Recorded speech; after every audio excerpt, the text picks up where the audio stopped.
You're watching Bloomberg Law. I'm Lee Pacquiao. It's campaign season, and no one is happier than the select group of attorneys specializing in election law. According to a recent Bloomberg article, 5 law firms specializing in the practice saw earnings from representing presidential campaigns, PACs, super PACs, and party committees increased 4 times over since the year 2000. Joining me now is the author of that article, Jonathan Salant, reporter for Bloomberg News. He's joining us, of course, from Washington, D.C. Welcome, sir. Thanks for your time today. Glad to be here. So the increase in what presidential campaigns are spending on legal fees is really profound. 2008 was something like twice what 2004 was, and 2012 is on pace to be much greater. What accounts for this tremendous increase? Well, 2 things. First, the law.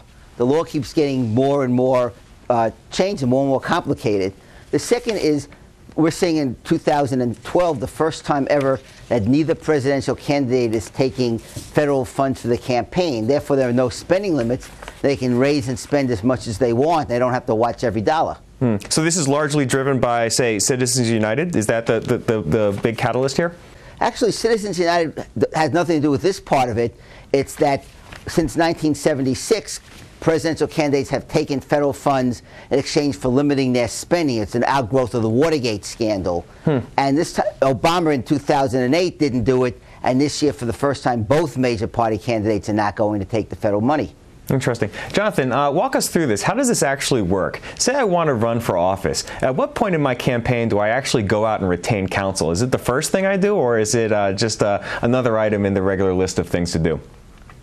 It's one of the first things you do because you have to make sure you follow the election law. There are lots of fines and lots of rules just to make sure that you have to have certain disclaimers, you have to have certain filings, you have to make sure you just have to follow a huge book. I wish I had one with me of all these various laws. So lawyer is going to be something you need really soon in your campaign. So what exactly are these attorneys doing over the course of the campaign? Are they active, or are they just basically on retainer waiting for a crisis to emerge? Well, some of it is they're active all the time. They have to make sure, is this contribution legal? Is this properly documented? Is the disclaimer on an ad, it says, I'm Barack Obama and I support this message. There's legal requirements of what the disclaimer must say, who must say it, how long it must be, how it must appear in the ad. You have to make sure all those ads do that. And then the other questions, like one lawmaker was having, one presidential candidate was going to have a moon bounce. Well, do you need a special insurance rider for that? Oh, like the toy. And that's what the lawyer can answer. Right, like the big inflatable toy that sometimes people put in their parties in their backyard so kids can jump around. I can see how people can get hurt. I guess you need a lawyer to review that. Your article is really great because it took a nice survey of a lot of people working in this space.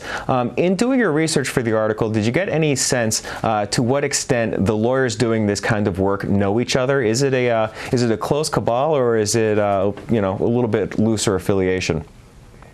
Well, Michael Toner, who worked for McCain in 2008, called it a fraternity. It's a handful of lawyers. They all know each other.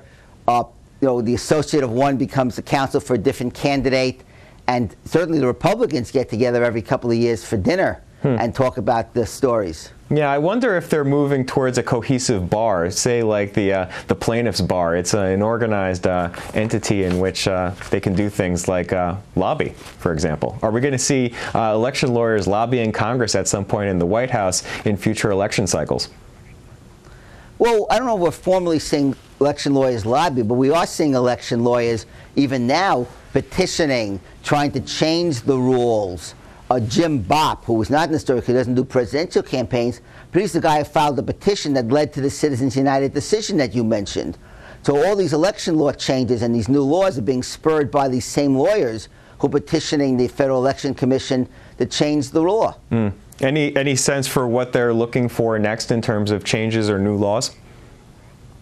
Well, there's a big group of folks who are trying to strike down disclosure, and there's a lot of petitions before the Federal Election Commission now, and lawsuits that says a group should not have to disclose its donors. So far, the courts have rejected that because 1976, Buckley versus Vallejo, it upheld limits on campaign contributions. Even the Supreme Court in Citizens United said disclosure was certainly constitutional. But that's what's going on now. That's the next big fight. And remember, when Citizens United came on, it was a sense of they struck down laws going back to 1907 that barred corporate and union participation in elections. So who knows what will happen the next people file more petitions. We'll have to see how it goes. It's certainly a good time to be an election lawyer. We can say that with certainty. Jonathan, thanks for your time today. Glad to be here. If you'd like to learn more about the cases and issues we just discussed, be sure to check out our offerings on BloombergLaw.com and also on the Bloomberg Terminal. You can see more of our videos on YouTube, and you can follow our updates on Twitter. I'm Lee Pacquiao. Thanks for watching.